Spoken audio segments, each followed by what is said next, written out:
Hey there, difference maker. Today I want to talk about intellectual well-being. So, as many of you know, intellectual well-being is one of the six dimensions of well-being that are represented on the Inspired Life University's Wheel of Well-being. And this came up because I just got back from teaching at a conference in Chicago, the SCW Fitness Midwest Mania. Huge cup filler, an amazing weekend, exhausting but fantastic and wonderful. And I crossed paths with so many fitness and wellness professionals, leaders who are on the front line doing their very best to make a difference in the world. And what I noticed is that a big part of coming to an event like that, same thing, that's a big part of signing up for any training or workshop, listening even to a podcast, reading a book, listening to a book like I do. A big part of it is the desire to learn, to get better, to learn more intellectually. And, as you know, I encourage that. I'm a huge proponent for education and continuing education because we need to be green and growing, right? Because as Mama D says, you're either green and growing or you're ripe and rotting. You probably could have written that in the comments faster than I could even say it, as many times as I've shared it. But it's true. And every day you wake up, you get to decide which one you're going to be. And so it really is about continuing to learn. Okay. But I just want us to remember that as we continue to learn and grow in our knowledge, there's also an evolution that takes place.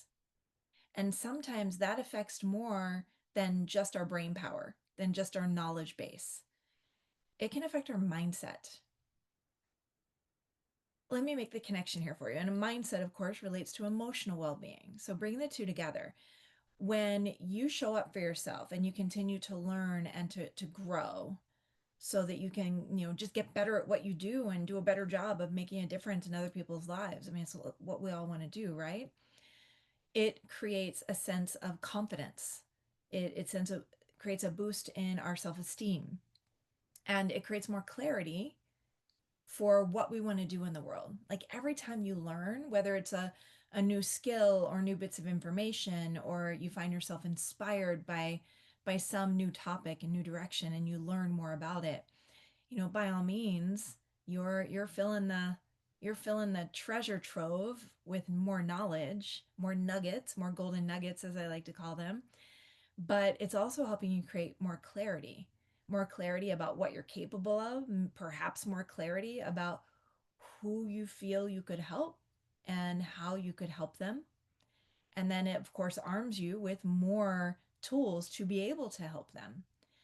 And so it's this beautiful kind of interweaving of intellectual and emotional well-being.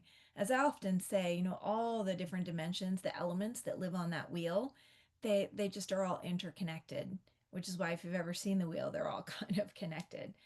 Um, so I want you to think about not just how can I fill my treasure trove with those golden nuggets of knowledge? Because remember, knowledge is not power. Knowledge is potential power. So we have to think about, how am I going to implement that knowledge? Because it's when you implement what you've learned, that's the power. So, how can I implement it? And how can I use it to further shape the journey for me becoming more of who I am in this world as a leader, as a difference maker? And how can I use it to, instead of leaning into predictability, leaning more into possibility, if that makes sense? And being able to use your continued growth as an opportunity to further clarify who you are, what you stand for, who you can help, and how you can help them. And then the added bonus, of course, of now having more tools in your toolbox to be able to do the good work that you want to do. So, in the end of the day, intellectual well being, it's on the wheel for a reason. Okay. It's not only important that we fuel our bodies with good fuel, we have to fuel our minds with good fuel as well. And that can be golden nuggets of knowledge And it can also be something you might think of as more inspiring. Even reading a book on positive psychology and what it offers. Yeah, it's probably going to offer some science, but it's also probably going to offer some inspiration for the journey. Or what about reading a book? Have you ever read a book that's just page after page of quotes? That increases your intellectual well being too. And at the same time, giving you a boost of inspiration, perhaps, for who you are and what you wanted to go do. So just allow yourself to be a sponge, allow yourself to be green and growing so that you can continue on this path of growth and evolution, becoming more and more and more of the difference maker you came here to be, while enjoying the clarity and the confidence, the boost that comes along with it, so that you can live your best life. Because that's ultimately what I want for you.